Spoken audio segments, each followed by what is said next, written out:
तुम्ही पाहत आहात MCN न्यूज मराठी।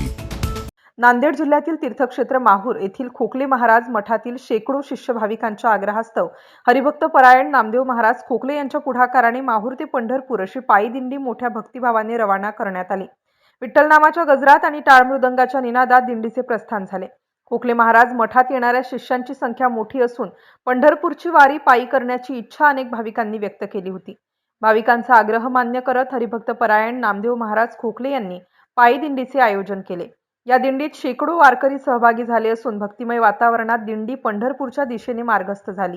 यावेळी माहूर शहरातील टी पॉइंट येथे भाजपचे शहराध्यक्ष तथा नगरसेवक गोपू महामुने यांनी दिंडीतील वारकऱ्यांचे पुष्पहार अर्पण करून स्वागत केले आणि शुभेच्छा देत दिंडीला मार्गस्थ केले। या प्रसंगी युवा व ग्रामीण पत्रकार संघटनेचे राष्ट्रीय अध्यक्ष गणेश कचकलवार, व्हॉइस ऑफ मीडियाचे तालुका अध्यक्ष तथा पत्रकार इलियास बावाणी, पत्रकार गोपाल चव्हाण, अंबादास मुकटे, समाधान कांबळे, सुरेश राठोड यांच्यासह अनेक मान्यवर उपस्थित होते। दिंडीच्या प्रस्थानामुळे माहूर शहरात भक्तिमय वातावरण निर्माण झाले असून उपस्थित नागरिकांनीही वारकऱ्यांना शुभेच्छा देत उत्साहाने निरोप दिला। विठ्ठल रुक्मिणीच्या जयघोषात आणि हरिनामाच्या गजरात दिंडी पंढरपूरच्या दिशेने मार्गस्थ झाली। MCN न्यूज मराठीकरिता गोपाल चव्हाण, माहूर।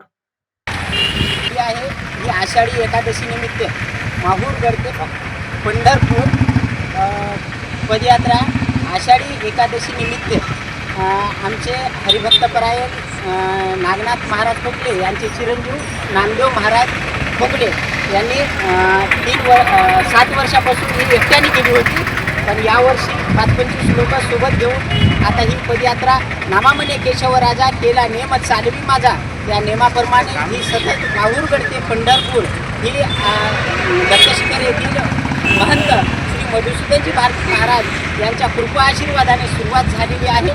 तर ही असेच नियम चालत राहो हीच दत्तप्रभू श्री रेणुका मातेची प्रार्थना करतो। मागील 7 वर्ष ते 8 वर्षापासून खोकले महाराज हे पायी दिंडी करत होते आषाढी निमित्त आणि एकटे जात होते। यावर्षी त्यांच्या समवेत माहूर शहरातून व ग्रामीण भागातून 25 भक्त हे पण यावर्षी दिंडीला जात आहेत।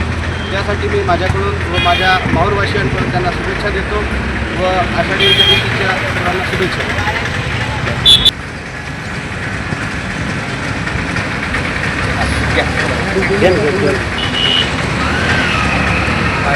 इकडे पहा दादा, इकडे पहा।